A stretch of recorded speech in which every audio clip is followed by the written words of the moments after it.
Hey everyone, Purple Celery here. Welcome back to my channel. Today I'm going to be reviewing Chapter 5 of Doctor Who Flux, Survivors of the Flux, or as Jodie Whittaker pronounces it, Survivors of the Flux. Anyway, let's get into it. Oh, and needless to say, there will be spoilers in this review. So after last week's more pared back episode, Village of the Angels, Survivors of the Flux saw yet another big, busy episode. Once again, there were multiple plot lines happening. For example, we had the Doctor on board the division ship. We had Dan, Yaz and Professor Jericho exploring different parts of the world in 1904. We also had the whole history and development of UNIT. Then we also had various random scenes with Bel, Vinda, Karvanista. We also had Diane. We also had the Sontarans at the end. We also had an Ood. So once again, it was a big, busy episode that jumped around a lot and packed a lot in. I feel like sometimes there is a fine line between writing complex sci-fi and just throwing things at a wall and seeing what will stick. I feel personally like Chibnall has at least strayed close to that line in a few instances in Flux, but I do appreciate that other people's mileage might vary. Don't worry, this review isn't going to be me whinging for the next 5, 7, 10 minutes or whatever.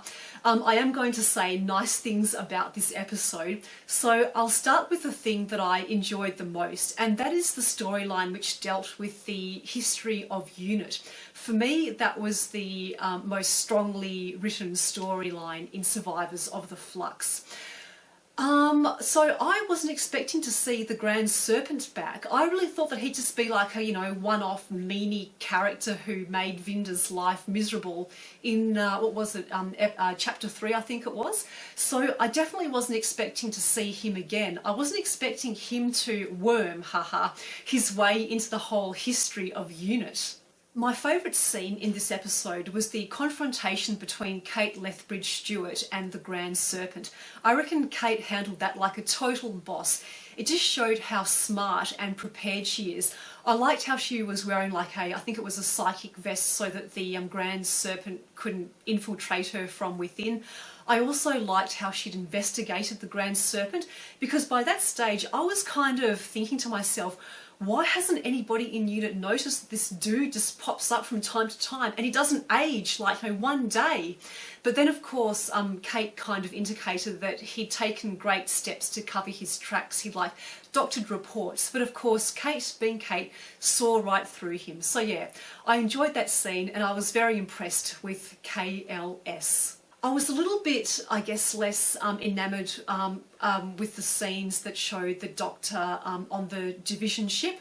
I mean, I did enjoy filling in some of those gaps in the Doctor's backstory and the whole division. It was interesting to find out how the lady with the gardening hat was the Doctor's adoptive mum, basically, Tech Tuan. I didn't quite get, though, why Division wanted to basically destroy the universe by compressing it. I mean, after interfering so much throughout the centuries or millennium or whatever, why do they just want to destroy it all of a sudden? I kind of got that it was to move into a new universe, but it just kind of made me think, why bother interfering? Look, I could be getting old, but that bit just kind of went over my head a little bit. And then at the end, we had Swarm and Azure pop up on the division ship. How did they get in? Again, that might have been explained, but the episode, for me anyway, just moved so fast that, again, I didn't quite grasp that. Moving on to the scenes with Dan, Yaz and the Professor.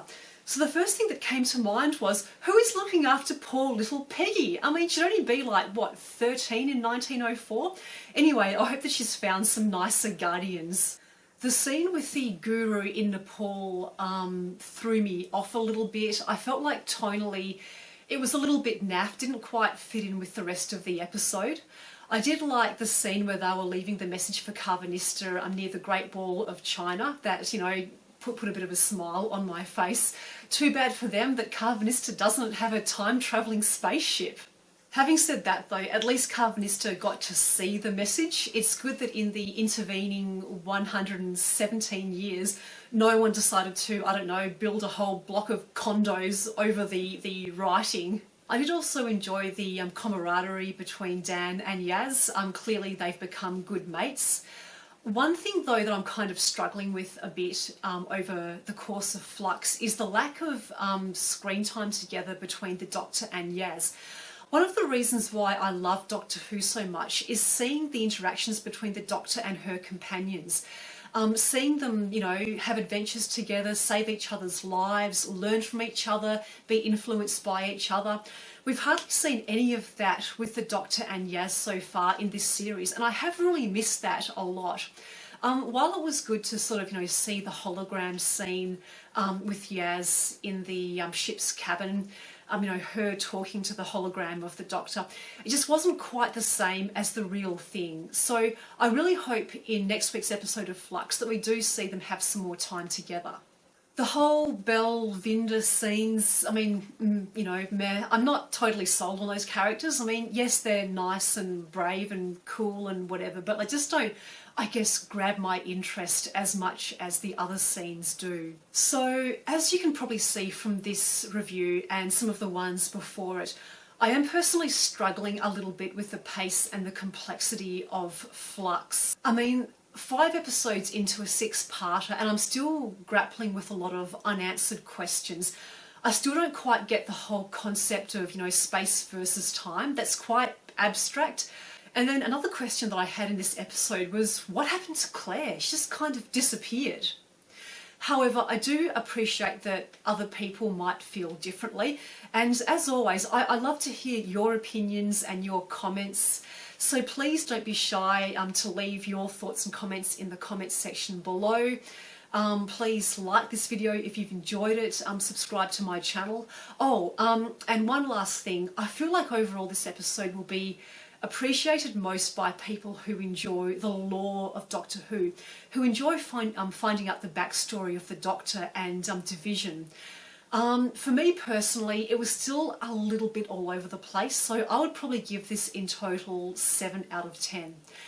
Anyway, I will see everybody next week for the grand finale. I can't believe that we're nearly at the end of Flux, or should I say Flux already. Anyway, this is Purple Celery signing out, so I will see everybody next time.